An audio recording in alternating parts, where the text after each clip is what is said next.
نحمدہ و نصلی علی رسولہ الکریم اما بعد فاعوذ باللہ من الشیطان الرجیم بسم اللہ الرحمن الرحیم السلام علیکم ورحمۃ اللہ وبرکاتہ۔ سورہ کہف کے اندر اللہ رب العزت حضرت موسیٰ علیہ السلام اور حضرت خضر علیہ السلام کا واقعہ بیان فرماتے ہیں کہ جب حضرت موسیٰ علیہ السلام اللہ تعالیٰ کی بتائی ہوئی جگہ پہ پہنچے تو انہیں وہاں حضرت خضر علیہ السلام ملے، تو انہوں نے ان کو بتایا کہ میں آپ سے کچھ علم سیکھنے کی غرض سے آیا ہوں، میں آپ کے ساتھ چلنا چاہتا ہوں۔ حضرت خضر علیہ السلام نے فرمایا کہ آپ میرے ساتھ چل نہیں سکیں گے، آپ صبر نہیں کر سکیں گے۔ اگر میرے ساتھ چلنا ہے تو میرے کسی معاملے پہ آپ کو اعتراض نہیں کرنا جب تک کہ میں خود نہ بتا دوں۔ انہوں نے شرط قبول کر لی اور دونوں نے سفر شروع کیا۔ سفر کرتے ہوئے دریا آیا، دریا میں کشتی میں وہ سوار ہوئے۔ کشتی میں سوار ہوئے تو جو کشتی والا تھا وہ حضرت خضر علیہ السلام کو جانتا تھا، اس نے ان سے اجرت لینے سے انکار کر دیا۔ تو ابھی کنارے کے قریب پہنچنے والے تھے کہ حضرت خضر علیہ السلام نے اپنا عصا مار کے اس کا پھٹا ایک توڑ دیا کشتی کا۔ تو حضرت موسیٰ علیہ السلام فوراً بول پڑے کہ یہ آپ نے کیا کیا؟ ایک تو اس بندے نے ہم سے اجرت نہیں لی اور اوپر سے آپ نے اس کا نقصان کر دیا۔ حضرت خضر علیہ السلام فرمانے لگے کہ میں نے آپ سے پہلے ہی کہا تھا کہ آپ میرے ساتھ نہیں چل سکتے، آپ صبر نہیں کر پائیں گے اور اعتراض کریں گے۔ تو حضرت موسیٰ علیہ السلام نے فرمایا کہ میں بھول گیا تھا، اب میں ایسا نہیں کروں گا، مجھے ساتھ اب لے چلیے اپنے۔ تو چلتے چلتے دونوں آگے چلے گئے۔ آگے گئے تو کچھ بچے کھیل رہے تھے، ان میں ایک بڑا خوبصورت بچہ جو بچوں کے ساتھ کھیل رہا تھا، حضرت خضر علیہ السلام نے اس کو پکڑا اور گردن مروڑی اور اس کو قتل کر دیا۔ تو حضرت موسیٰ علیہ السلام کو بڑا تعجب ہوا، فوراً بول پڑے، صاحب شریعت تھے، کہ آپ نے یہ کیا کر دیا؟ اس بچے کا قصور کیا تھا؟ اتنا پیارا بچہ آپ نے کس ایک جان کو بغیر کسی جان کے عوض آپ نے کس طرح قتل کر دیا؟ تو حضرت خضر علیہ السلام فرمانے لگے کہ میں نے آپ کو پہلے ہی کہا ہے، اگر آپ نے اب اعتراض کیا تو میں آپ کو اپنے ساتھ نہیں رکھ سکتا۔ انہوں نے فرمایا کہ ٹھیک ہے، میں اب نہیں اعتراض کروں گا، ایک موقع مجھے اور دے دیں۔ انہوں نے ایک موقع اس کو اور دے دیا اور وہ چلنے لگے، آگے ایک بستی میں چلے گئے۔ بستی میں پہنچے تو بستی والوں کو انہوں نے کہا کہ ہم مسافر ہیں، ہمیں کھانا دو، ہم بھوکے ہیں۔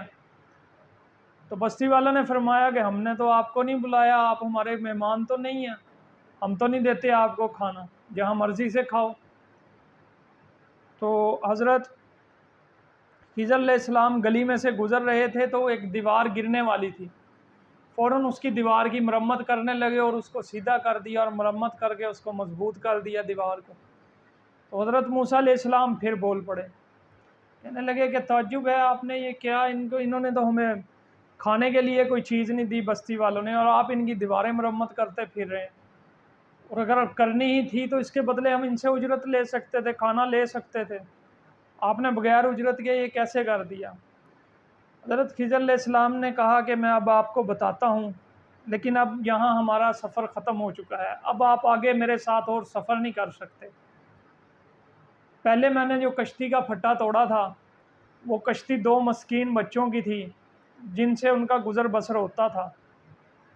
آگے کنارے پہ ایک ظالم بادشاہ آ رہا تھا جو کشتیوں کو اپنے قبضے میں کر رہا تھا۔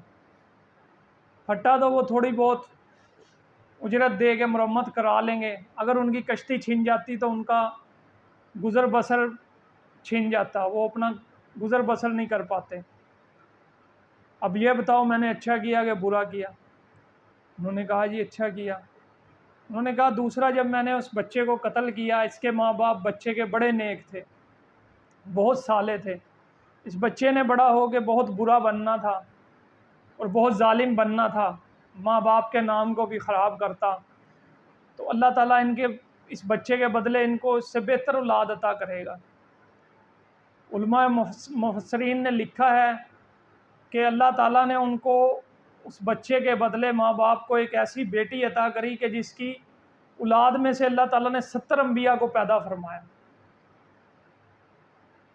پھر تیسری بات، اس دیوار کو میں نے جس کو مرمت کیا وہ 2 یتیم بچوں کا خزانہ اس کے نیچے دفن تھا۔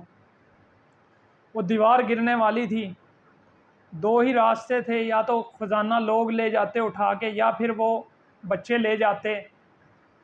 تو ابھی وہ بچے تھے، وہ بھی ضائع کر دیتے، اڑا دیتے، ان کو پتہ نہیں تھا اس کو ہم کیسے استعمال کریں، دونوں صورتوں میں وہ ضائع ہو جاتا۔ اب یہ جب تک اپنی بلوغت کو پہنچیں گے، یہ عقل مند ہو جائیں گے، اس چیز کو پتہ لگ جائے گا ان کو، تو یہ اپنے خزانے کو بہتر طریقے سے استعمال کر سکیں گے۔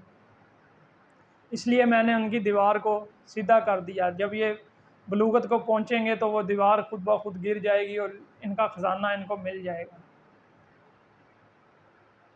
تو میرے بھائیوں، قرآن ہمیں بتاتا ہے کہ علم 2 طرح کا ہوتا ہے، ایک ظاہری ہوتا ہے، ایک باطنی ہوتا ہے۔ علم اللہ کی عطا ہے۔ یہاں سے ایک اور بات ہمیں، اگر اس کا موازنہ پاکستان کے حالات سے کیا جائے، تیسری بات کا، پاکستان بھی اللہ تعالیٰ کی امانت ہے، یتیموں مسکینوں کی یہ امانت ہے، بہت سے لوگوں نے اپنا خون دیا ہے، شہیدوں کی امانت ہے، بہت سی ماؤں کی عزتیں تاتار ہوئی ہیں اس کے لیے، تو بڑی قربانیوں سے یہ وطن ملا ہے۔ اس کے خزانوں پہ بھی اللہ تعالیٰ نے پہاڑوں کو رکھ دیا ہے۔ یہ قوم جب اپنی بلوغت کو پہنچے گی، یہ اس قابل ہو جائے گی، یہ سمجھ جائے گی کہ لا الہ الا اللہ کے معنی پہ ہم نے یہ ملک حاصل کیا تھا، لا الہ الا اللہ کے لیے ہم نے یہ ملک حاصل کیا تھا، تو اللہ تعالیٰ ان خزانوں کو باہر نکال دیں گے۔ جب یہ اس کی حفاظت کے قابل ہو جائیں گے، جب یہ اپنے مقصد پہ آ جائیں گے، تو اللہ تعالیٰ ان خزانوں کو باہر نکال دیں گے۔